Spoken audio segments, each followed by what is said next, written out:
My name is Sara Smith-Silverman. My pronouns are she, her, hers. I am a professor of history at American River College, and today's date is September 6th, 2023. So let's start off by establishing the basics. What's your full name? What are your pronouns? And what's your date of birth? My full name is Thao, and my date of birth is May 19, 2005, and my pronouns are she, her, and they. They is more of for people who, some people just don't really use she, her, just in case they don't know what pronouns a person is. So I'm pretty okay with they in general, just because a lot of people use it in order to not misgender people. So tell me a little about yourself. What are your interests and hobbies, and what do you like to do? Um, some hobbies I've had for a while was I did swim for a while from third grade and to maybe eighth grade. I also did competitive swimming for 2 years. I've been doing photography 4 years. Um, won some in school competitions, just really minor ones. And I love to draw and I play a lot of games in my free time, or sometimes even when I don't have free time. What kind of games do you play? I play Valorant, League, Overwatch. I played PUBG for a while, got bored of it. I also play a lot of story games like Honkai, Star Rail, Genshin, and a lot of just really calm games in Steam, such as I think it's called Melatonin, and I also play Minecraft on occasion. A lot of games. Okay, where did you grow up, and where do you live now? I grew up in California, and I still live in California. Haven't gone far. Still in the same area. I moved around 3 to 4 times in my life, but it's still same area, just different houses. Sacramento area. Sacramento area. Where do you currently attend college, and what do you study? I currently attend college at Sac City, and I'm majoring in business administration. I was hoping I could also get a minor or like lean a little more towards accounting, just because I know the field is pretty stable as of right now. And what made you decide to major in business? I think I was into business for a while. I like planning things, I like organizing things, and I overall like to just work with people, talk, interact, and like help with projects and a lot of things like that. I'm not a huge math person though, but I think I would prefer job security, even if it meant I had to deal with a lot of math. What do you hope to do with your major? I hope to, well, in the future, I was hoping I could run a little cafe. I like cats and I love animals in general, and I was hoping that in the future, when I have money, I could do like a little animal cafe, help out shelter animals, and try to find homes for them. There's a cat cafe in Sacramento. Unfortunately, not. You gotta break into the market or whatever. um, so are you part time or full time? I'm a full time student, and I have a part time job. And how long have you been at Sac City College? This is actually my first year here.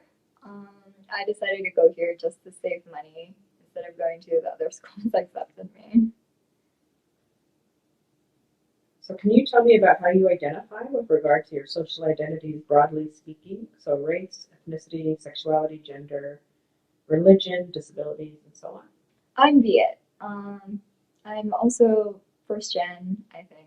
I came to America when I was one, but I'm very bilingual and fluent in my own language, and I'm also bisexual. Um, I'm more of an atheist, although I grew up in religion. My family is kind of religious, not super into it though. So I think after a while, when it's not a lot of constant religious talks or anything like that, I just grew up to be, oh, well, if there's God, then sure, that's cool, but I don't really want to bother with that. Disabilities? Uh, I don't think it counts as a disability, but I have a bit of anxiety. And like, on occasion, it acts up a lot. Um, Sometimes I'm not comfortable talking in front of a loud audience, or I just get really nervous and it starts eating at me, and I start worrying about every little action that I do, and it causes me a lot of stress. I've been trying to work through it though. Trying to go through little advice from people like try not to focus on things too much, or just don't put a lot of like attention or detail onto things that would worry you because they will cause you a lot more like anxiousness and stress from it. So you said you identify as bisexual. So what does that mean to you to be bisexual? Being bisexual to me means that I like both genders. I like men and women, but the only reason why I didn't identify as pansexual is because I think pansexual is just too broad of a term for me. Like, I just can't completely come to terms with that. But I'm open to anyone I find attractive, even if they're trans or anything like that. As long as they're attractive, I don't really care the gender. But I go with bi just because it makes it a lot easier for me to understand as a whole. And also because I'm just more comfortable with telling people that I'm attracted to both. So you said you use she, her, and they, them pronouns. Is there anything you'd like to elaborate on about why you use both sets of pronouns? I use she, her just because that's what I identify more with. But like I said earlier, I use they just because there are some people who don't want to misgender people, and they use they to refer to someone. And I just wanted to let them know that it would also be okay if I was referred to as they, if that's what they're comfortable with. So under what circumstances do you share your pronouns? I think my pronouns are usually on my social media, so a bit publicly. Uh, my friends pretty much know, so they use she, they, her, whatever they feel like it. So can you talk some about your coming out experience? What was the process like of figuring your identity out, and how did the people around you respond? Um, I actually didn't figure out my sexuality. I think it all started with a TV show. When I was younger, I was super into Ever After High, Winx Club, and I would sit there and I would gush and obsess over these girls. They're so pretty, they're so cool. Like, I just felt so happy watching them and like being all fangirly over them that I guess I just never really noticed how I started to be attracted to girls. It was more of like, oh, I'm into that person because they're pretty. I'm into that person because they're cool. But I also like that guy because he's also pretty. Um, and I think the first click in my brain was my friend of 5, 6 years. Um, they just sent me this buzz buzz quiz, buzz quiz like Oh, like BuzzFeed? Is that what? BuzzFeed quiz, and they were like, "Here, figure out your sexuality because I don't think you're straight." And I went into it and was like, "Yeah, you're not straight." And I was like, "Okay." I actually don't think I told people until I was pretty sure. Like, I just want to be certain that I was actually also attracted to girls. And after a couple crushes, I was like, okay, yeah, maybe they were right. And I told some of my friends who I already knew was out, just to like really close friends. If anyone asked, I would respond, but overall, I wouldn't like publicly disclose it in a way. And I don't think I'll ever get the chance to tell my family. Not in the way that it would affect me very negatively, but I'm an only child in my family. And I'm also like the only person who knows a lot of English or is going to college and they have a lot of hopes for my future. There's a lot of expectations that are placed on me as I'm an only child to an immigrant family. And it's a lot of things like good grades, you're expected to do very well, you're supposed to act a certain way, you can't step out of line or anything like that. So I kind of have like a little responsibility to my family, and if they want me to live in a way that they don't feel uncomfortable with, then I might have to, but I'm hoping in the future I can also go a little more in my own way. Um, so are you worried that your family would react in a way that you are sort of concerned about if you told them you're bisexual? Mm, they don't have anything against like my parents wise. They don't have anything that's like really against the LGBT community. They just don't feel comfortable with anyone in their family being part of it. Um, I think my dad was thinking, oh, my cousin could be gay just because he acts a little bit more feminine, and he just doesn't really like how he's acting, and he's always trying to change my cousin into acting more masculine, or thinks that there's something wrong with him, and I think I'm just not fully ready or prepared to like deal with all the extra mm, consequences that might come with my actions if I came out. Do you ever feel like you're worried about not like hiding a piece of yourself by not coming out? I think because when you grow up in like an Asian family, especially when it's like first generation, a lot of us know that there is no way that you can do a lot of things or express yourself fully around your parents because they tend to be very strict, very cultural, very traditional, and they want you, like for women, they want you to grow up, they want you to get married to a man and then have kids, have grandchildren for them. They want you to have a really good job, high paying job, security. Uh, so you're expected to perform well, you're expected to do the best you can and always have like a responsibility to your family.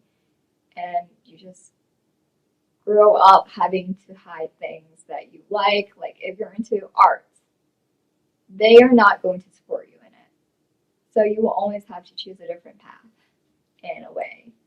And I think that growing up, I already hid a lot of things that I identify as myself, like some of my hobbies, or like I like reading manga books, and they don't like that. Or I play a lot of games, they just don't look into what games I play. um, they you just learn that you can't ever fully be yourself around your family, and you just come to terms with it and it becomes part of yourself, and you end up having two identities, one outside of your family and one with your family. So I don't think I was ever fully restricted. I just kept things separate. The only complicating factor could be down the line if you end up with a woman and you decide you want to get married to them. But like, that's down the line. Yeah, that's down the line. As of right now, I'm not thinking too far into the future. I'm just going whatever life throws at me. I'm just going with it. If it comes down to that, I guess she'll just have to stay as a friend to my family and maybe my wife to me. So you said you don't really disclose your bisexuality publicly. So what do you mean when you say that? Can you elaborate? I don't go around and my first expression is hi, I identify as bisexual. If someone asks, I will answer, but I don't really put it on my social media, on my card that I've seen a lot of people do. I think it's just more for people who want to know, people who are curious, or just people who want to start a conversation, then I'll tell and I'll be happy to explain. Have you ever found yourself disclosing your sexual orientation in the classroom to people that you don't know that well? Yes, sometimes when people ask you and they're like curious, they're like, oh, what's your sexual orientation? What's your pronouns? I just wanted to make sure that I don't misgender you or anything like that. Then I would be happy to tell them, and sometimes I do. So where did you find the most support and affirmation as you were coming out, as you were figuring out your identity as bi? It was in my friends. One of my friends that I was really close with, they have a lot of gender identity crisis. So they would often feel stuck between she and him, and they feel really frustrated whenever someone misgenders them, and they were really over confused about their sexuality as a whole. It was fluctuating between I like them, but I'm not sure if I do now or I have any interest at all. So while I was in the process of supporting them and trying to help them work through their own issues, I also got that same support.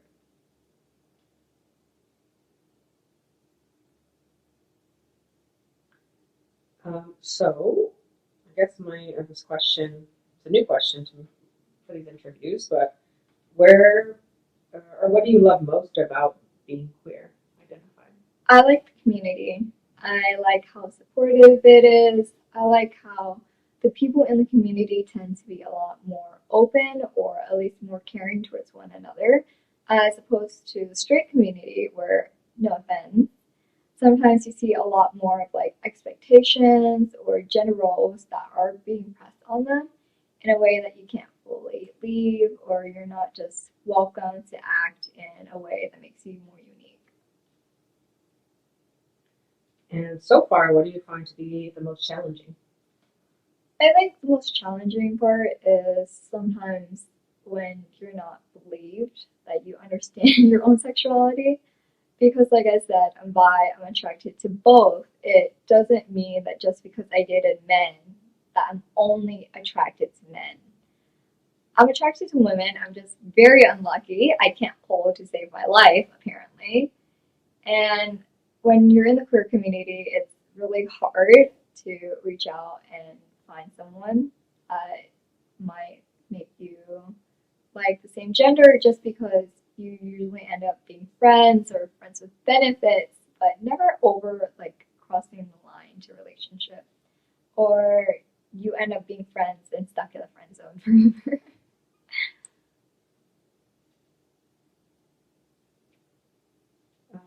So why do you think that is? Why is it harder to find a partner or somebody to date who is of the same gender? um, for me, a lot of my friends are women. We feel comfortable with each other, and funnily enough, most of my friends are also part of the queer community, and a lot of them identify as bi or lesbian. And I think it's just harder because we find that friendship connection with one another like more important than risking it and trying for a relationship. Because I remember I told one of my friends, I was like, hey, I think you're really pretty. But I meant it in the please, I'm attracted to you way. And they couldn't figure it out. So I guess we're just all audience. What about other venues like dating apps and that sort of thing? I've never been a huge fan of dating apps. I'm more of a, if I want a serious relationship, I want a friendship with that person. I want to get to know that person before I date them because the longer I know you, the more secure that I know I'm going to like you for long term instead of the awkward phase of, oh, what do you like? What's your favorite color? Or anything like that. Okay, so you said that you lean more towards atheist, but can you talk to me about the role that religion played in your life growing up? When I was younger, my family's more religious. We went to the temple and prayed, we had incense and things like that. And I would always go to prayer or just like praying in the temples. And I would be active. I guess I believed a little more in it, but as I grew older, I was like, well, all this praying didn't get me anywhere. I had to work to where I am, and if people think that praying to God is going to make him help you, I don't see where I'm getting helped because I've had to work to get where I am, no matter how many times I've prayed. What's your family's religion? Buddhist. Do you think that religion has played overall a positive or a negative role in your life, or is it more complicated than that? It's a little more complicated than that. Religion is just something that I will go along with for my family. I'll still go to the events like our holidays, and there's a lot of religion involved. I like participating in it, but I don't think I'll ever fully believe in it. Like, I'll still do incense, I'll still like go and celebrate, but I don't think I'll ever be the type of person who religiously prays or anything like that. So is there anything else that you find about religion that is like comforting or positive? I think the comforting thing about religion was when I grew up. I was like, oh, there's a little hope. Like, if I keep doing this, if I keep being good, or I'll keep acting this way, it means that I'll get an opportunity to have a better chance in life, or I'll perform better because I'm praying that I'll perform better, so I will perform better. So there's always this hope that comes with religion that, oh, if you believe in it, then it'll come true, or at least someone or something will come help you because you're trying so hard already. So do you think religion has or would influence how your family would react to your sexual orientation? Um, I think religion would play a part in it, but not as much as tradition.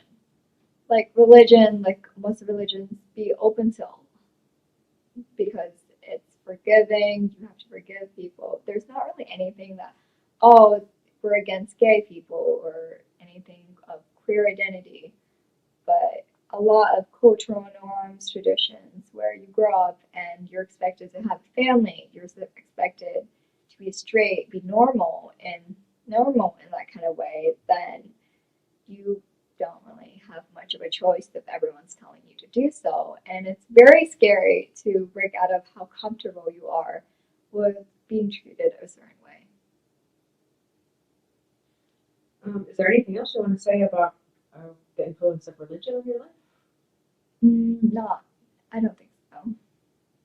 Okay. So with regard to mental health, I know you said a little bit already about your experiences with anxiety, but is it possible to elaborate about how your anxiety impacts you and sort of how does it impact your education as well? In terms of education, I am a very big procrastinator.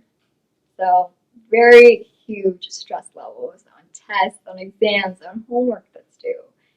And the anxiety kicks in after I turn in the assignment last minute. Like, what if I didn't do that well? What if I should have done better? And I keep thinking to myself, and I focus on that one little thing that I could have changed, and it sticks with me.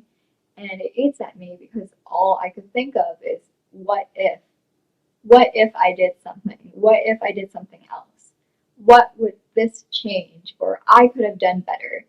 And anxiety doesn't come in the same form for everyone. Anxiety to me is when I get really nervous, when I get all inside my head and I can't think straight. And then all of a sudden I mess up or I perform very badly because I couldn't see the bigger picture because I was focusing on one little thing. Is there anything you would like your professors to know about how, what kind of like accommodations they could provide to you considering your experiences with anxiety and stress with regard to your schoolwork? Um, I don't think there's a lot of things that I need my professor to provide for me because I'm trying to work on getting my things together, organizing a schedule and agenda that would help me focus on more things instead of one tiny little thing. And I think just overall, I like that my professors have a syllabus or an a calendar and due dates that I can write down and set a note to myself to do things beforehand. So do you seek any other kind of help to help you sort of cope with your anxiety? Um, I can't. Well, there's nothing. I don't really seek a lot of help just because my family doctor is also Viet. So, with a lot of the Viet community, let's just say mental illness is not a thing unless you're psychotic. And because of that, I don't think I'll ever need to reach out for help. I think I'll just try and work through it on my own or ask for some assistance if it gets too much. But in terms of medication and therapists, I don't think I'll ever look into it. Can you elaborate on what you just said a little bit? So you said your doctor was also via, and that if you sort of reached out for mental health assistance, how that would be viewed. Um, it's more of doctors are expected to do what's best for patients. But my doctor is also via, which means some doctors don't fully give you it. I remember I was talking to her. I felt really, I think during a period of my time, I was very overwhelmed, very stressed, and also a bit depressed. It was very hard on me. I was trying to juggle too many things at the same time, and that took a toll on me. I got carpal tunnel during that time. Splendid, by the way. Couldn't play games for months. That was what I was mad about. And she just told me, she was like, "Oh, you're just stressed. That's okay." And then handed me a hotline. It was like, "If you need anything, here's a hotline." So I think even though um, there might be other factors that influence her decision, um, maybe how she views like people, or not like views people in a negative way. It's just like she's used to people, when you grow up, you're used to people telling you that it's not so bad, you don't have to worry about it. It's just a little stress that goes by. And when you view everything as stress that goes by, you kind of brush off the bigger problems that are there. So you said you don't think you would ever seek out psychological help or therapy or anything, or you're not sure. I don't think it's so serious that I need to seek out like therapists or counseling or anything like that. I think I'm just used to finding ways to cope on my own, like having a journal or maybe exercising. I've turned to games a lot more recently. It does get my stress out because if I'm angry or anxious at something else that's insignificant, then the bigger issue would go away on its own. So do you think there's any kind of relationship between your queerness, your bisexuality, and your anxiety? Um, I don't think there's a lot, just because most of my anxiety comes from my own overthinking and my actions, and I can't really control it. It comes and it goes, or I just feel really nervous suddenly, and all of a sudden I could only think of is what could go wrong this day? What could I do to make this day worse? And when a little thing messes up, then all of a sudden I'm anxious and I'm stressed, and I'm mad at myself and how I acted or what I did that I could have changed. And like I said already, it does get at me. My queerness is something that I just consider part of my day, just part of how I am.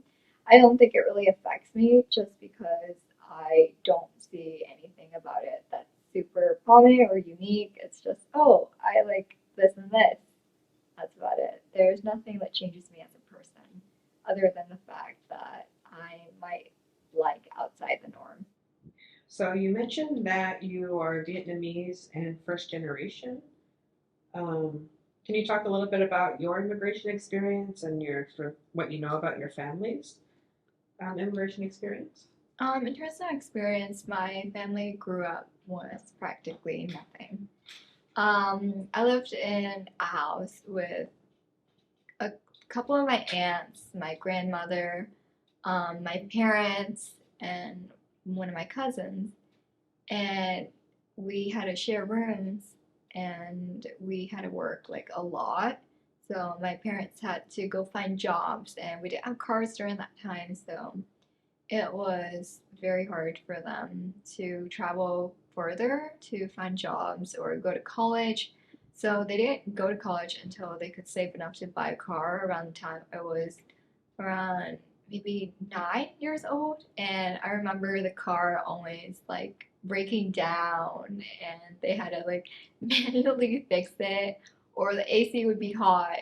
So outside would be 100 degrees and inside the car would be 120, and we would roll down the windows. Like we had those roll down window things. and we rolled it down until the window was stuck, and then we had to shove the window down. Um, I remember that being my dad's first car. It was kind of funny to think about now, but when you were during that time and it was like really hard for you to like work the car, pay for gas, like pay the bills and everything. It was just very paycheck to paycheck, cent to cent. Like every little dime mattered. And where did your parents immigrate from? My parents immigrated from Vietnam, and one of my aunts who was a lot more stable came to America before them, and she helped them immigrate here. Uh, I don't really know what's called in English, but you have to have a family member here, and then there's like this whole process you have to go through in order to like legally immigrate here. And I remember um, that my parents were pretty stressed. Like before they had their citizenship taken, they were trying their best to do what they can in the economy. Why did they decide to immigrate? Um, part so they wanted part of them wanted to give me a better life, and part of them immigrated because my dad's side of the family was the one who brought my mom here. My mom doesn't have any of her family members here, so only my entire dad's side of the family is here.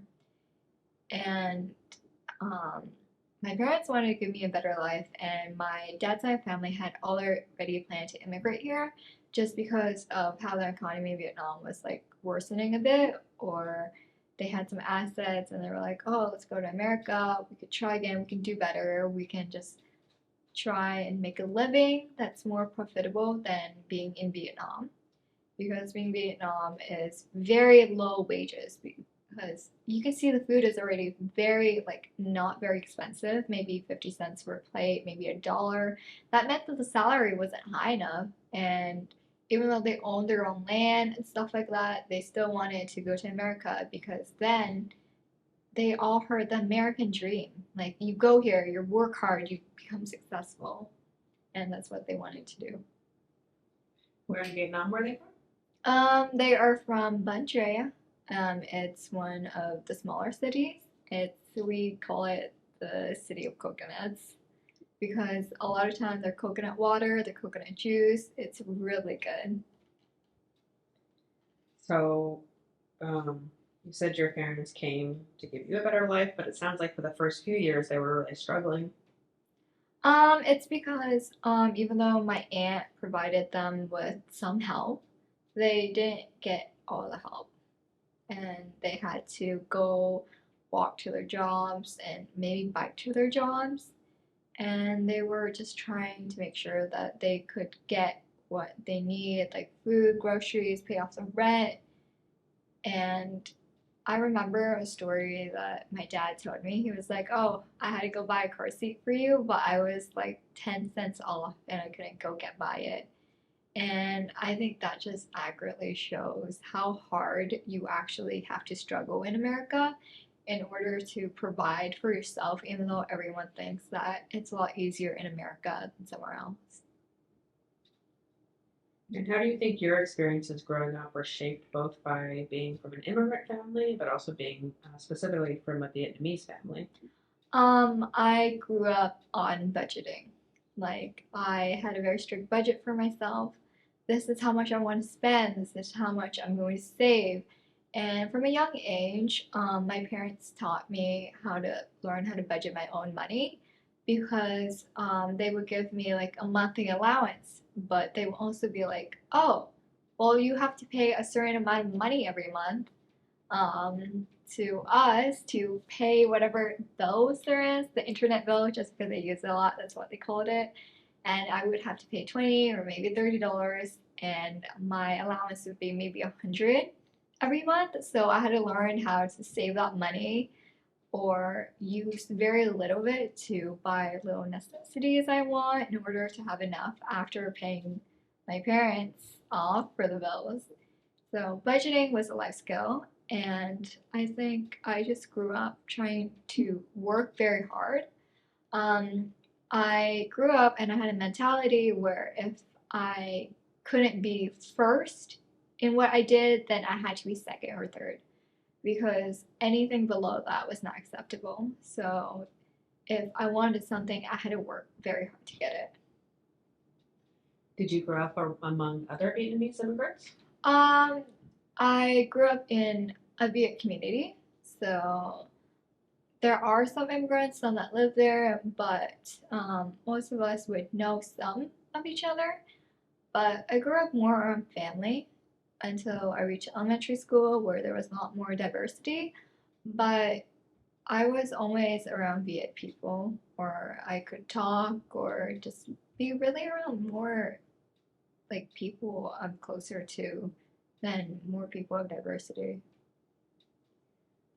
So, do your parents, I mean, did you grow up sort of translating too for your parents? Yes, I did grow up translating for my parents. I wasn't good, like, I wasn't very proficient in English or very good at it or fluent enough to understand both sides until maybe fourth grade, where I had like enough English words to start understanding a lot more.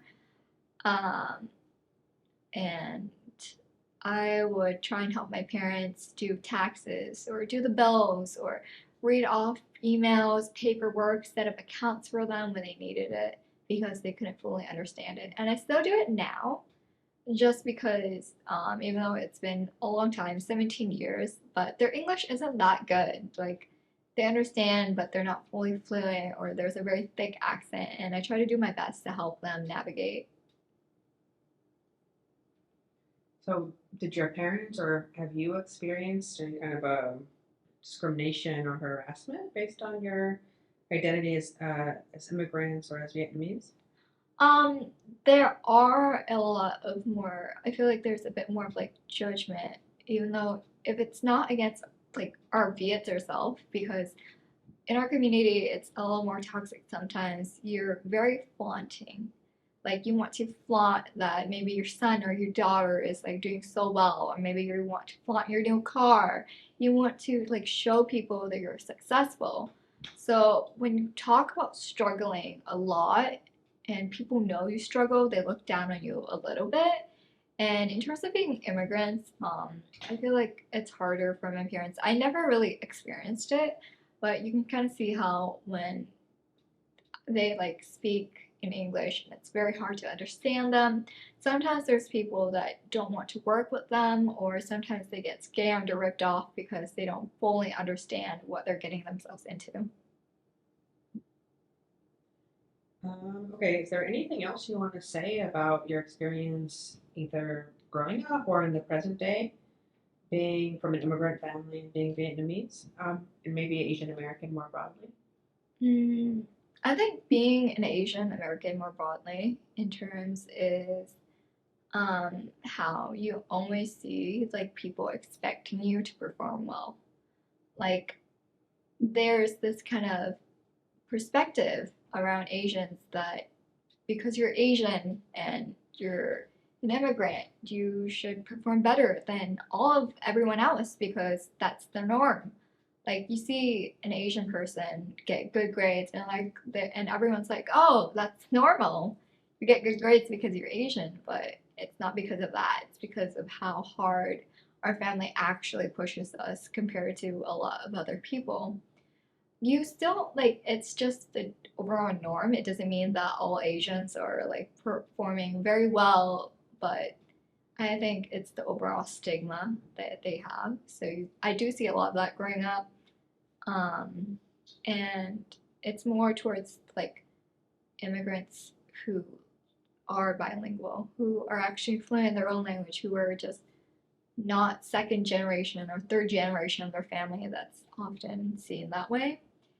And I think in terms of being Asian American as a whole as well is how much hate and you like start to realize you're getting as you're growing up.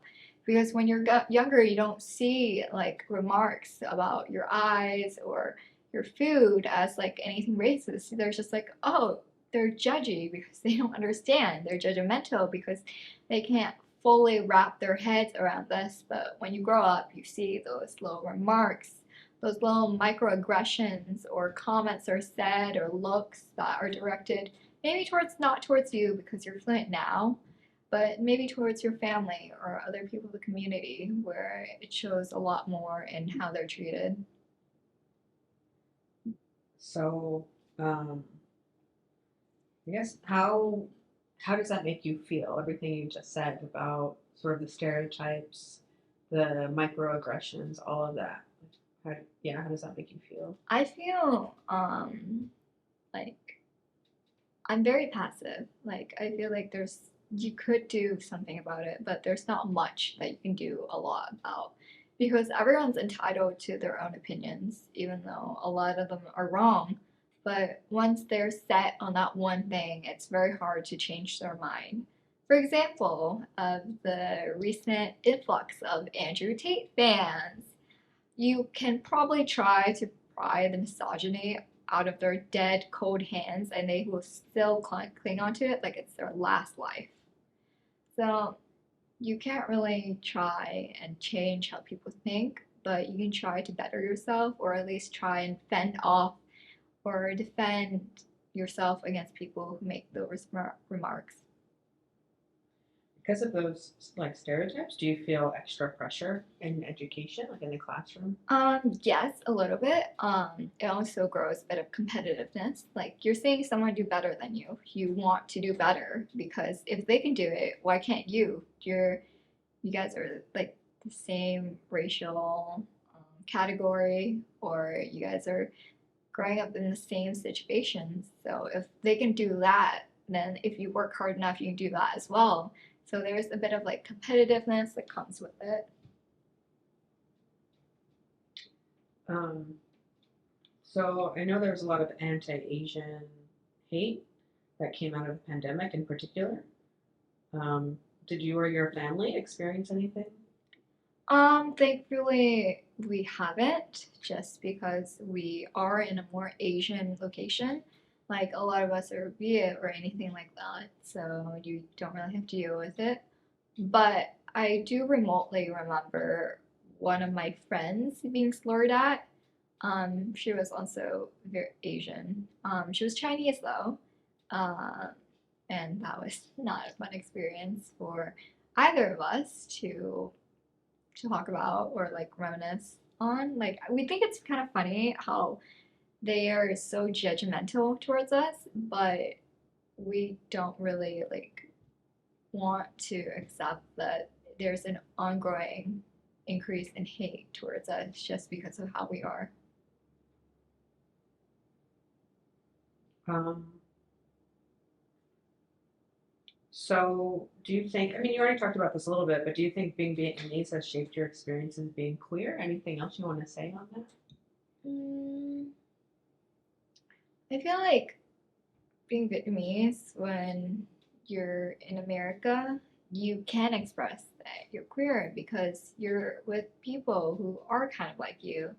But the minute you step back in Vietnam, it just all resets back. Like, you can't act this way or don't do that. Because I remember one time, like I said, how my cousin acts a little more feminine. Um, I act a little more masculine compared to him, according to what the norms in Vietnam are. And I remotely remember lifting something pretty heavy because he didn't want to. And I was told to put that down because I didn't need to lift anything, just make the guy do it. So there are just cultural norms kind of pressed down on you, and you conform back to it because you want to match the people around you. Do you talk to your cousin about being gay or Um, bisexual? Excuse me. no, I try to keep it out of like my blood relationship family, like in general. Just because in family, Viet families, we talk a lot. We gossip about every little thing that there is. Oh, he has a new wife. How young is she? Is this his fifth wife? Um, so I try to keep myself out of drama as much as possible. And I'm not really sure if he's part of the queer community. We never really talk about it. Um, I don't know what's going on with him. He's probably questioning, he's probably gay, but whatever it is, we don't really discuss it because we don't find a need to. Anything else? I know there are probably more questions I could be asking, but anything else you want to say on that topic, on being Asian American, Vietnamese? I can't think of any right now. Okay. Well, we'll come back to uh, talking about this a little later too. So you mentioned that as immigrants, your parents, it took them a while to sort of gain a foothold, that they struggled financially and you had to budget a lot. So can you talk a little bit more about that? Like what did your parents do for a living when they came here and how has that changed over time? My parents worked at restaurants. Like, I think my mom worked at a restaurant. She found a job and she worked as server. The pay was very, very low back then, just because Asian like restaurants don't really conform to minimum wage. They pay you maybe daily or something like that. So the wage is really low. She's still working there. She is doing a lot better. The salary is higher now with like minimum wage and everything else and tip money included. My dad tried waitressing, tried serving, didn't last a month, and then he just decided. Previously in like Vietnam though, both my parents are graduated from university there. A pretty good university there. They worked at like a company, and I think my mom was in marketing, and my dad was in accounting or finance, one of those things.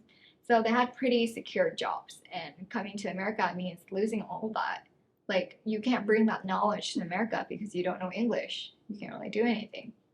So my dad went from an accounting to trying to be a server in America, but he found out he couldn't deal with it, didn't like customer service all that much. And he decided to study under someone to work in construction. I think he liked it for a while, just like fixing home interiors or working with it. He still does it now. He's doing a lot better. He kind of like freelances or like has his own little business that a lot of like, if you know him, then you know him because people recommend him around. Not super like business formal technically, but both of them are pretty stable now. And I think I'm just glad that they could do or have something that is a bit more like in their life that they could work with. So do you have any concerns about your family's financial well-being or your own financial Um, well-being? I think in terms of my family's financial well-being, like we're still low income, like we're not very high income, but because of how hard we've been budgeting, how much we've been trying to like save money and just make sure that we don't overspend.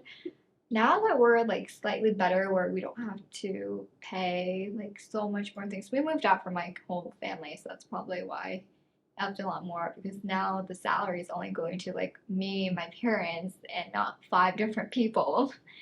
Um, we actually have a little bit more to go out on like little trips or maybe like an extra dinner, and I think it's really nice. Um, so I think you said that you work, right? You work Yes. for a wage. Where do you work and what's that like? I work at a Viet dessert shop, and I think it's pretty fun. I liked making drinks, but I found out that I actually hate customer service with a burning passion to my core. I don't think I'll ever be someone who likes working customer service, but I've been doing my best to try and hold it all together until I can go home and rage. And why do you dislike customer service so much? I mean, I can sympathize, but I don't like customer service because there are days where you get really sweet people, really amazing. They come in, they hold a conversation with you, and sometimes you mess up a bit, you apologize, and then they reassure you. They're like, "Okay, I'm sorry that I messed up too," because sometimes they give the wrong order, you put in the wrong order, and then they won't blame you fully for it.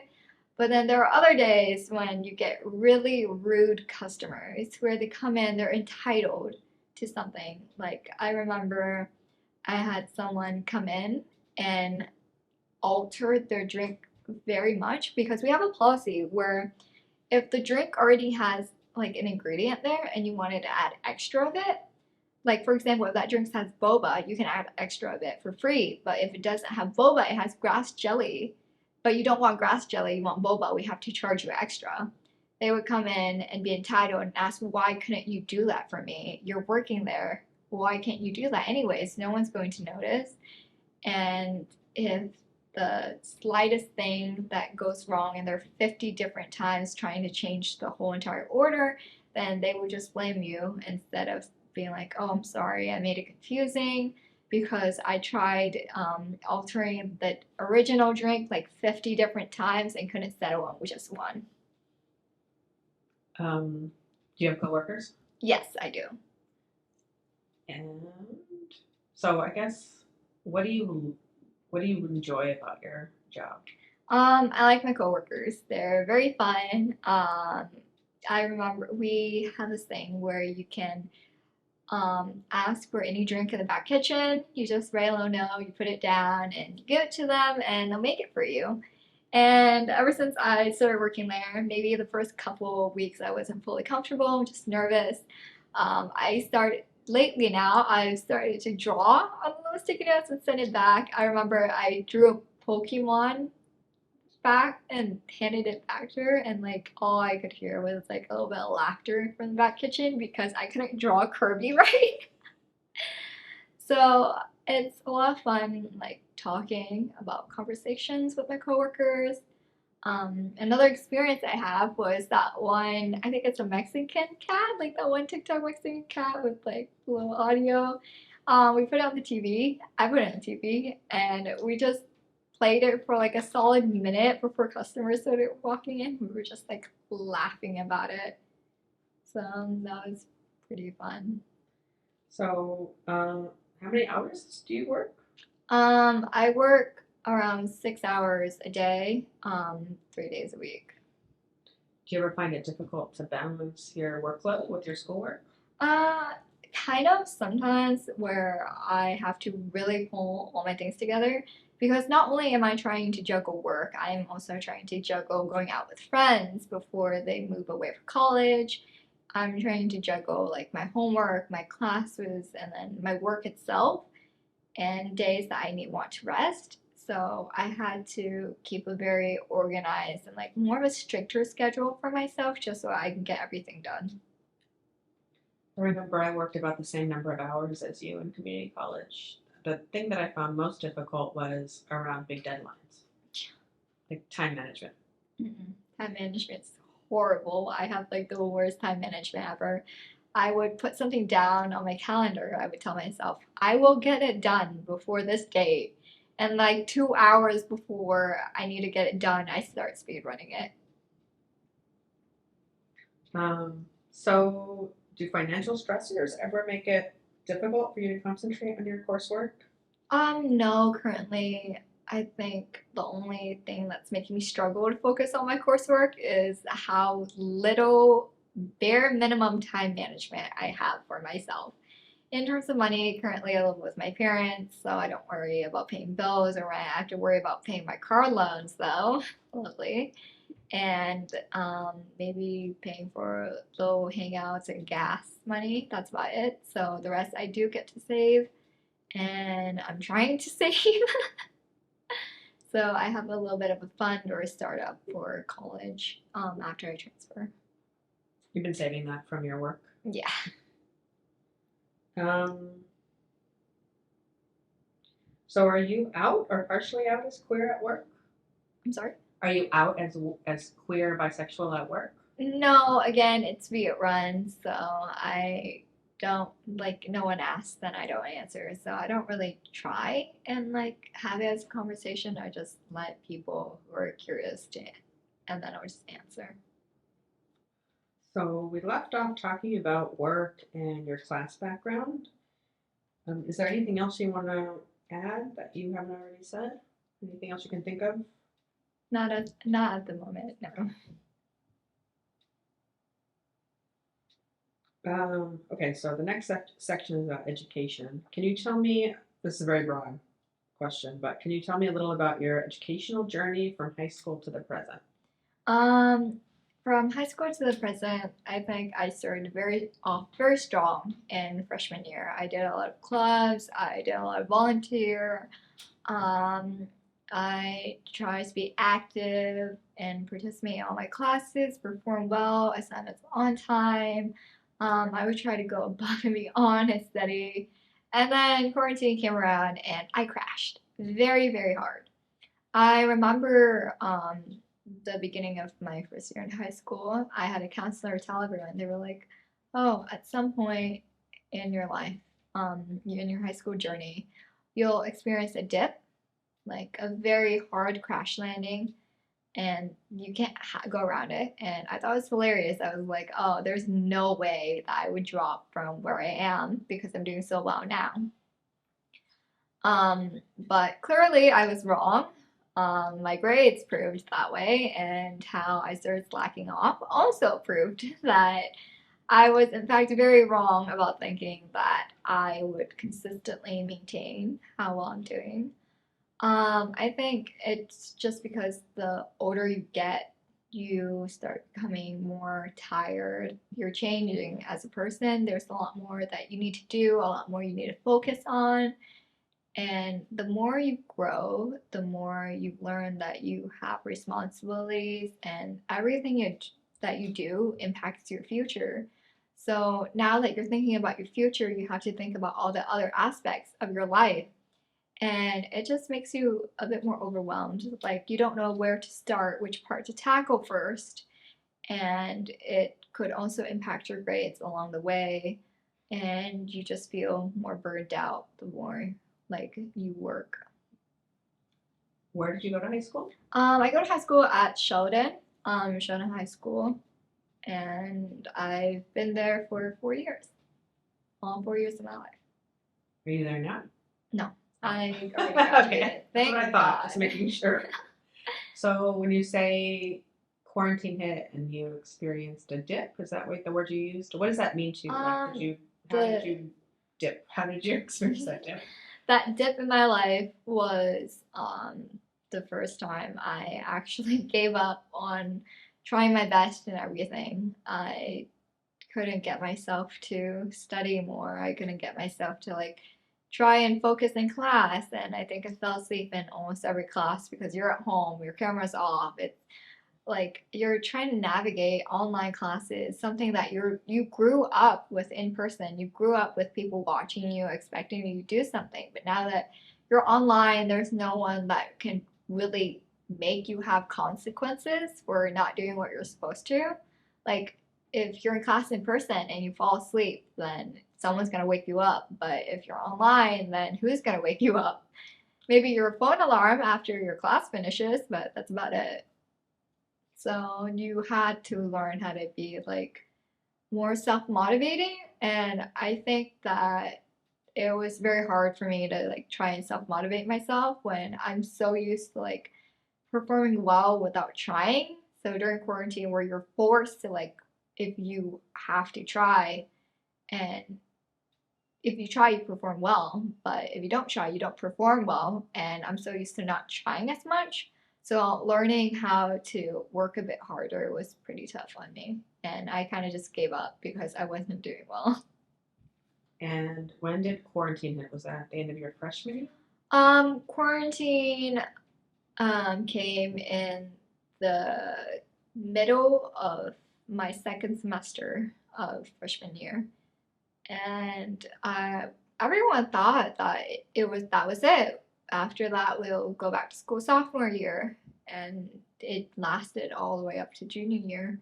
And I guess we were just not really expecting that, and a lot of us also tanked our grades, tanked our motivation, and some might perform well just because it's online, and some others just couldn't because they're not used to it.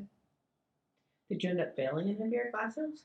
No, I didn't end up failing in my classes, but in under my parents' terms, I did because I did not get an A, and that is what's considered failing. What was your lowest grade? My lowest grade was a 79, a C in math, because I managed to fall asleep during an exam. Impressive. That is impressive. So were any of your high school classes queer or trans inclusive? I remember most of the people in my class. I remember exclusively in eighth grade, I had my math teacher was actually queer herself. So she was very open with everyone. Um, she was very fun. And but a lot of like other classes, like they give you a whole entire syllabus or like set of rules, like don't be judgmental or anything like that. They don't really promote it or try to like super focus on it. I think the only class that briefed through the whole entire subject was my freshman year class for health, where we had to talk about identity and sexual representation and other things like that.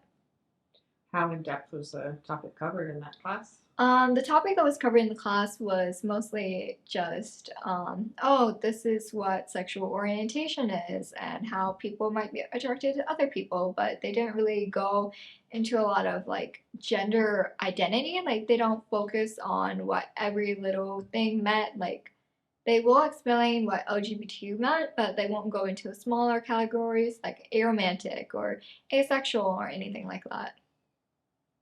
And it was only that one class that you remember actually focusing, at least in part, on queer and trans topics. Yes. I think partly because most of my other classes were educational. They were more oriented towards like trying their best to teach you what you need in the class. Like, I don't know where you would fit LGBT class in a math class, but How about history or history. English? History and English again briefs over like if the topic comes up in one of like posts or discussions, but I do remember I think I had a research paper on how disadvantaged the LGBTQ community was in English, but I think that was the only one. In terms of English, they're very broad in the subjects that you can pick in a research paper, but in history, again, if there's historical events about it, then they will brief over it. But there's not a lot that they would go super into detail, like they won't have a whole chapter on it or anything like that. And how old were you when you realized you were bisexual? For 15, 16, 15, 16, around that age. So your freshman year, Sophomore year. sophomore year. Sophomore year. Okay. So that right in the middle of the quarantine. Right in the middle of quarantine. Guess all that staying at home and thinking about your life decisions kind of worked out for me. And so, when you reflect on your classes, not seems overall not really including queer and trans topics. Like, what's your response to that? How does that make you feel? I think upon reflection, thinking about how those topics weren't included. I think that they had to focus on a lot more of broader topics. Like in English, you're teaching about like the books you're supposed to read. Like for example, Romeo and Juliet. Where would you fit LGBTQ in that? Nowhere, except maybe joking ships between characters that my classmates might conjure up because of fighting scenes or anything like that. Or in a history class, I understand because you're also supposed to learn about history as a whole. So it's okay if like they brush over the topic, but it's still there. They still acknowledge it, and most of my teachers, well, practically all of them, are very welcoming towards LGBTQ. Like they make sure they know the pronouns. They're okay if like you want to go by a different name, or I think my science class is actually a program class. It's called FFA. It's a program class, and the teacher, I adore her. I think she's my favorite teacher ever. She's very open. She's like a counselor to most of us, or like what we call her our emotional support, because a lot of the students come and talk to her about relationships problems or low drama in school, like, and she listens and she kind of remembers and she treats us like very equal, like people she would be able to interact with pretty well. So a lot of us built very strong relationships with that teacher, and a lot of us also came out to her, and she was very welcoming and open about it. What was that class again? FFA, it was a science class, but it was more of a program class for science in general. So what made you decide to attend community college? The reason why I decided to attend community college was I changed my major. So the schools I got into was for comp sci, and I didn't want to go through the major change request in the schools I got into. So I was like, okay, I'm going to save myself like 20 to 30K a year from attending like the schools I wanted to go to and go to community where I could get more used to like college life, because they start you like you learn how to do it just a little bit more, and you're not all of a sudden thrust into something that you're not fully comfortable with yet. And it also meant that I could work part time and save money and also stay home, with again saves money, saves rent, and saves food because I still can't cook to save my life. And how are you liking community college so far? Community college is allowing me to get used to learning how to do things on your own. Because in high school, even though they say that it don't help you a lot of time the teachers would still give you a lot more help than the professors here would. In college, you're supposed to learn on your own. Like the professors will teach, the professors will give help. They will give lab help, tech help, after school help, and everything like that. But you are supposed to do that on your own. Like you're supposed to voluntarily go to that if you need help, and they don't just like automatically reach out to you when you're struggling a tiny bit just to check in, because they expect you to know that you're kind of growing up now, you're supposed to do things on your own. So you're finding it helpful so far? Yes. And this is your first semester, right? Yes. What classes are you taking? Currently I'm taking math 400, I think it's calculus. I'm taking an accounting class and micro and macro econ. It's difficult. Those classes seem hard. Okay, well, my next question is, have you taken courses while in college that focus on queer trans topics, but considering it's your first semester and you just listed the classes you're taking? I mean, have any of your classes, has queerness been brought up at all? I know we're 3 weeks in. 3 of my classes are online. Oh, so. Okay. No, and my math class is math. Have your professors asked students to share their pronouns? Yes. I think there's this Google form, and some of us fill it out, and we do a little self-introductory, like, oh, this is my name, these are my hobbies, and these are my pronouns, or this is my name, this is my preferred name, these are my pronouns, or anything like that. And they were pretty considerate in that part.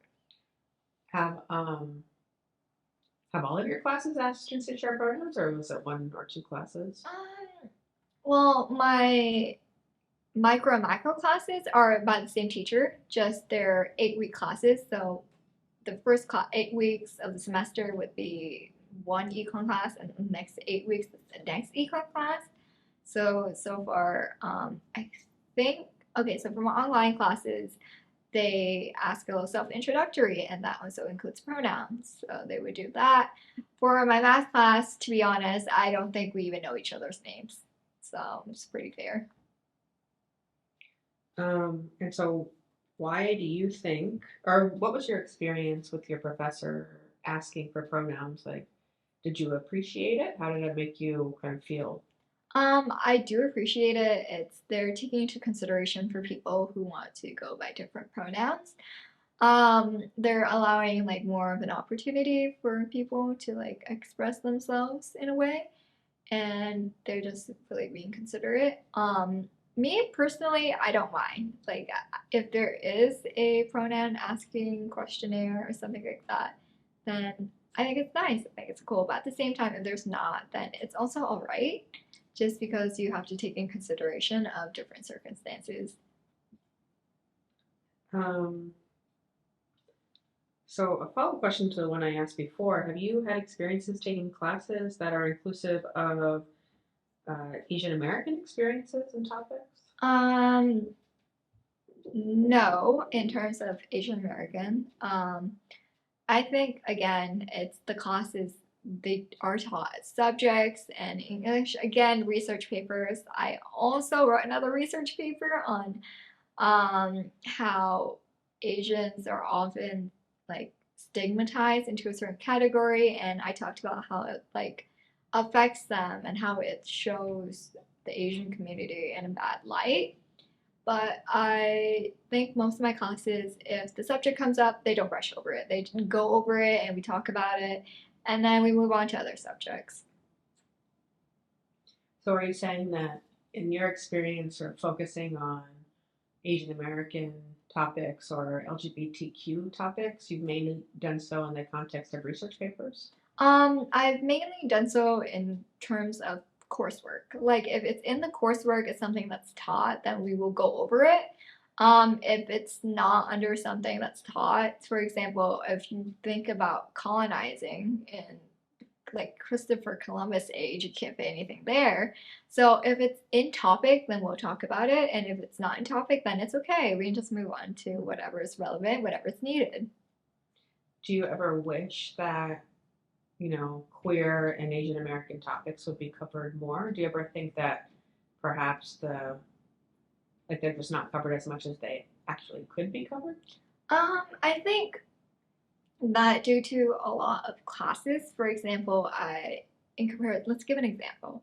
In comparison to a US government class, um, that I don't see where a lot of queer, well, maybe queer does fit just because there's a lot of movement, but I don't see a lot where like Asian history would be fit in there. Like you can see a lot of racism, like talks about racism or like immigration or stuff like that. But for example, in an AP World class, World History class, then you see a lot more topics approaching like Asian culture because we're talking about the world as a whole. So you learn a lot more about different cultures like Chinese or Vietnamese or Filipino or Malaysia or stuff like that. So what about in like a US history class in high school? Do you ever remember like Asian American history being covered? I do remember some, and they were talking about immigration here and the influx of immigration and how a lot of people in the US that already lived there perceive them. They talked about like the effects and like some of the struggles. We did cover it in a chapter, but there wasn't much on it. Like we didn't really go into depth with it. Yeah, I think I ask these questions because I think that's fairly typical, right? So I think there's a kind of a parallel experience here, and if you fall at the intersection of being queer and Asian American, what often happens is that your experiences, when covered, are fairly briefly covered in the classroom, even though there might be opportunities to cover the topics in a little bit more depth. Um, anyway, so if you could, would you be interested in taking courses that focus on queer and trans topics? I think I would, just because I feel like it's pretty interesting just to learn a lot more about history or things we can do to like improve the experience. Because again, um, currently it feels like a dystopia right now with the government and all the bans, the abortion, and not to be controversial, but you can also see a lot of how the queer community is also being suppressed at times. And it's showing up a lot more now that a lot of rules and restrictions and how conservative people are getting, that you can see there's a lot more effect. And I would like it where we could do something where people would feel a little more comfortable, a little more welcoming to others, even if they don't share the same beliefs. So it'd be nice to be in a classroom that focuses on queer and trans topics, considering the political context. Yes, I think it's nice, but it's also nice if it's optional because I know there are some people that don't want to fully focus on it. They want to learn a little more broader, so it would be nice if there was a chapter that goes into it and then focuses on the rest of the topics. And there would also be a class option if you want to learn more, and then you can also take that class to learn more. So integrating queer and trans topics and history into broader classes more than it's currently done. Why do you think, I know you kind of said why a little bit, but why do you think you would like to take, I mean, if there's anything else you'd like to say about why you think it's important to include queer and trans topics in the classroom? I think that it's kind of important too, just because a lot of people coming out, not me personally, but I've seen a lot of people coming out where they struggle with understanding what it really meant to be them because they weren't taught about it growing up, or their parents or family didn't think it was normal or didn't really cover the topics to they think it's a taboo topic, so they don't go over it and they don't really understand how they're feeling, and they can't really talk to anyone about it because they're afraid of confrontation or something like that. And I think it would be nice if they could learn about it as they grow up, so they wouldn't be as much as in like a lot more confusion, disarray, and a lot more struggles, because I've seen a lot of people struggle with how their identity works and how they're unsure it would fit with the rest of their life. Yeah, if you don't see yourself reflected in your in their curriculum in your classes, it can make you kind of question your own identity more, or yeah, maybe not feel like totally included in at the school if your experiences aren't reflected in the curriculum. Would you be interested in taking courses that focus on the Asian American experience? I think in terms of Asian American experience, I feel like rather than focusing on all the negatives, I would like to learn more about the culture. I would like to learn about folk tales or like the traditions behind other culture, or like religious aspects or things that people experience in that certain culture, about the traditional wear, the traditional food, and things like that. I think it would be pretty neat. And why is that?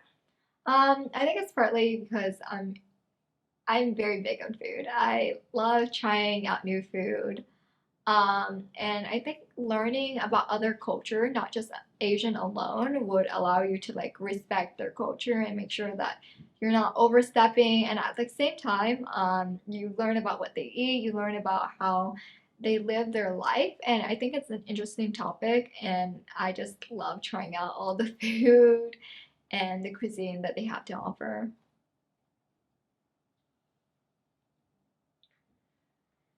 Um, so, what have your teachers or professors done in courses that really aren't focused on queer and trans topics to make you feel included or excluded in the classroom? I feel like most of my teachers are inclusive. They, even though they don't fully outright, you can see when they tell you that they're here to support you if you need it. Like, for example, if you're struggling or you want someone to talk to, they always offer that option with, um, well, they do have mandatory reporting where if something like is very important, they will have to report it. But a lot of times the teachers are there where you can comfortably talk to them. And if you have an issue or you're just having a rough day or you want to talk about yourself and how you're struggling a little bit, they'll always be there to like have you talk to them and make you feel more comfortable.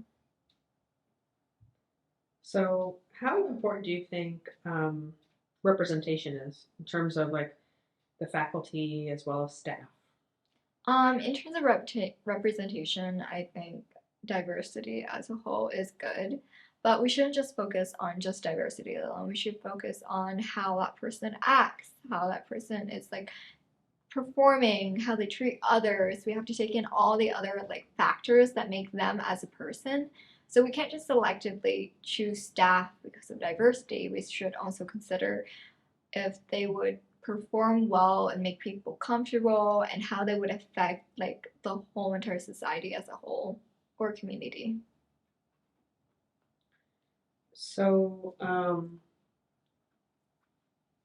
what do you think faculty can do in general to make you feel more respected in the classroom? To make you feel, well, not just respected, but What can faculty do to help motivate you to learn?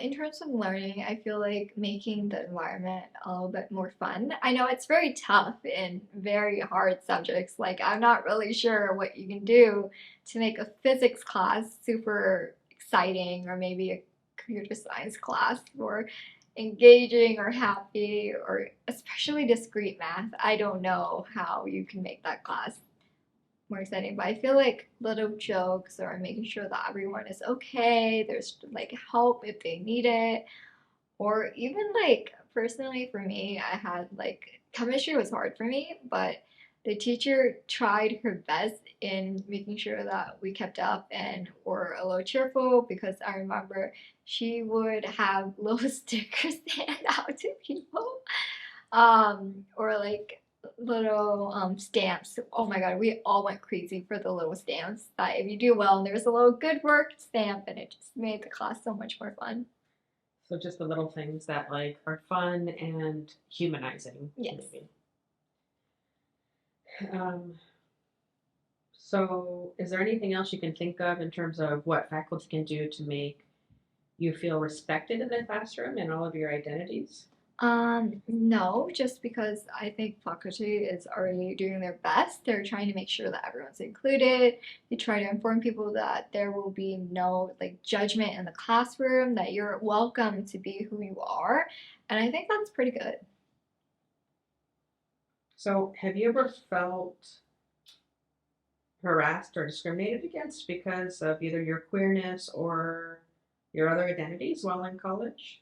No, I think it's pretty diverse. Also in college, I feel like everyone just minds their own business. Like if as long as you're not in someone's business, they won't be in yours. So you could probably act or dress just within regular normal terms, where maybe don't wear a tail to school and no one's going to judge you for it. So have you used support services for queer and trans students? I mean, I know I'm asking you a bunch of questions and you've only been here about 3 weeks. So, have you used or would you consider using support services for queer and trans students at SCC, like the Pride Center, things like that?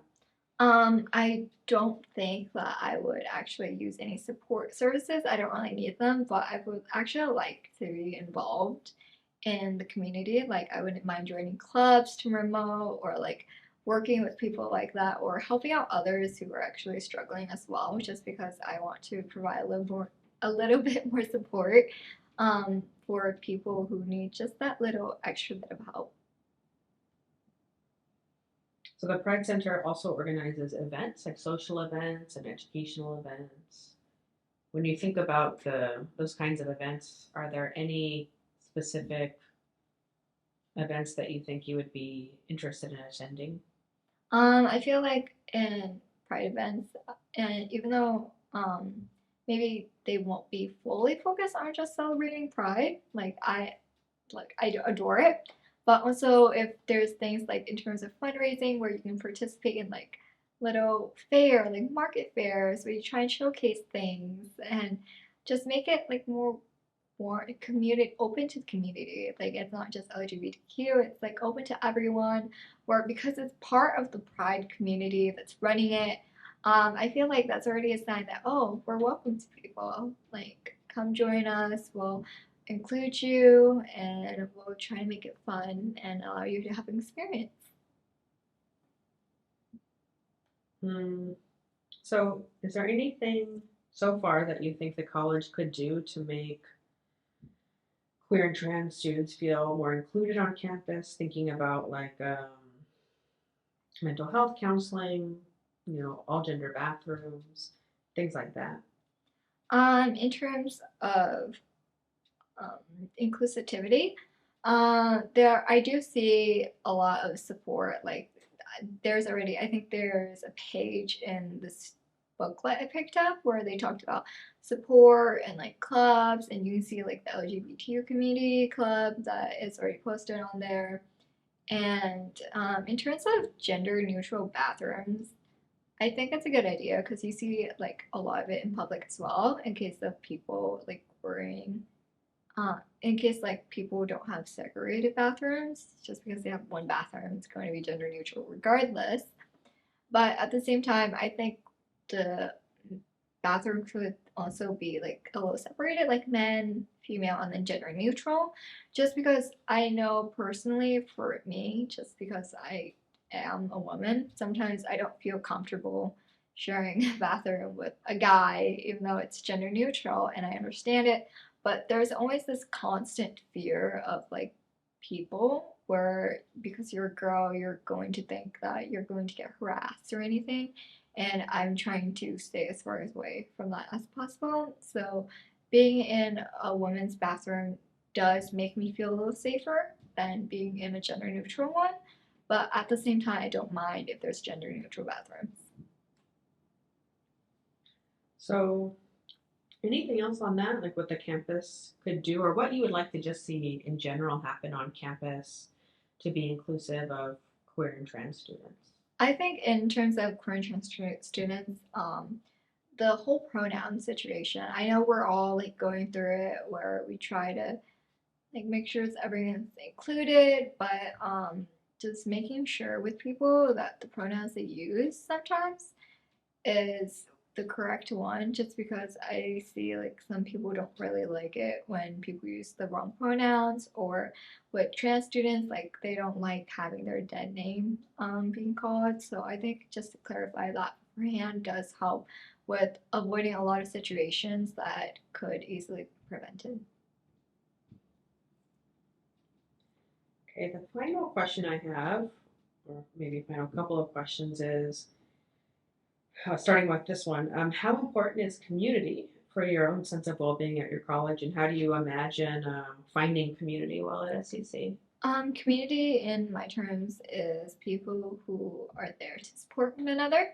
Currently for my math class, I'm not sure if it's community or anything, but certainly a little group. We actually have a Discord server where we try and like help each other out with homework or send homework questions. We're not really active, but it's pretty nice knowing that if you need help, if you're too a little bit too nervous to ask the professor or go to the house, there's people that even though you don't really know them, you're not friends with them or anything, there's still like people you could ask for help if you need it. And how else do you think you might want to find community on campus? In terms of community campus, I like the idea of clubs where you get to join for the same interests and for events, and you can be involved with people who like similar things as you and do similar things as you. And it's really nice to have someone to bond over like a little interest you have and make friends off of it. And what kind of specific clubs would you be interested in? In terms of clubs, I would be interested in is um, Batman, just because I do like Batman. I'm not super good at it, but I do Wait, like what is playing it? it. Batman. Oh, the sport. Yeah, Oh, yeah.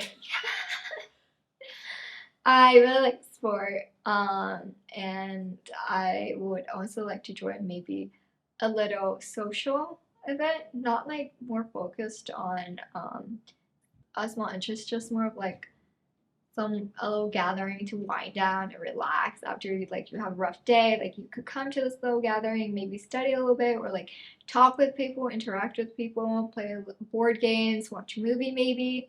Or I think I would also be interested in maybe a photography club, um, animation, or maybe even like a little accounting club, just because in case you need help, you know like where to find connections and what people you could ask for in order to help you with your work or things you don't understand about. So, do you have queer community? um Queer community in terms I of guess friendships. friendships, like I said, in terms of queer community and friendships, most of my friends are um in community somehow. I don't know how, but because it's funny because most of them I kind of like had known for a while, maybe a couple years, 4 or 5 years. And it's interesting how we just all grew up and then we started deviating towards things like changes in how we act, changes in how we dress, but changes in what orientation we are, and you can see how as we grow up we change and we support each other through all of it. So I think it's really nice. Why do you think it is that you flock towards each other? I think for most of my friends, we flock to each other because of how our interests align. For others, it's because we were stuck in the same class with some teacher that we didn't like all that much, and we found ways to bond through helping each other with schoolwork, and then we clicked from there, where we shared the same hobbies, and maybe it's because there's this sense of comfortableness with one another where you trust that person and they make you feel comfortable even though you don't quite know why. Because my friendships that I have with the people now that I've known for a while are all people of like queer community. So I think it's because of how we're kind of similar to each other that we gravitate towards one another. Do you find that you gravitate towards friendships with other people who are Asian American as well? Um, yes, I'm open to being friends with everyone, but because in my school, most of the Asians know each other. Like even though we're not all in the same group, we would probably know each other from this place or we saw each other. And I think because of how we grew up in like more of this little Asian group, that we kind of deviate towards each other more than anyone else. And why do you think that is? I think it's because we feel more comfortable with one another. I don't think it's like super deep. It's just in terms of being used to being around Asians because when you're around Asian people your entire life, then you're just kind of used to being around Asians. I do see this in a lot more like again first gen families or second gen or people that are like so super into like this Asian family as a whole because your parents, your family is already like used to being around Asians. You're used to it. It's comfortable. It does get toxic pretty fast just because of the competitiveness and how much we all love drama. But the ones that we are close to are usually people we're used to being around. Though I've seen people who didn't grow up in like more of a cultural Asian setting, they tend to have more diversity. Like they tend to have friends like more from every other race rather than just Asians. Um, but again, I think friendships in terms of race doesn't really matter. I think it's just whoever you click with, whoever you're more used to or you can talk to. Um, and so when you have struggled academically, sort of going back a little bit, I know we talked about this, but when you have struggled academically, what do you think the main cause or causes were? I think my main cause for struggling academically was the fact that I had put this huge pressure on myself to perform well, and now that I can't find the motivation to do so anymore, I think to myself, well, as long as it's an A, it's okay. And then I think in terms of GPA, well, it's an AP class. If I get a B, it's still an A. So in my head, that B is just an A. So I let it slip until maybe like an 80. And then I'm like, okay, I'll try a little more. I'll just try and get it up. And I just try to keep it where I think I would do well in the like where I think I should be, even though I'm not performing my best. Um, I think I just like gave up and I'm like, well, C's get degrees. So as long as I get like a good grade, it doesn't really matter as much. And after like learning that I had a lot of pressure on myself, like realizing that I had so much pressure built up on myself, I try to like be a little bit more open-minded. Like I try to tell myself if it's okay, it's a learning curve. You're not supposed to know everything. You're not supposed to get everything right first try. So I would just, if I get it wrong, it means I'll have to try again. It means that that one time that I didn't do well, it just meant that I had to study a little harder, or that's just a weakness I could focus on in order to improve.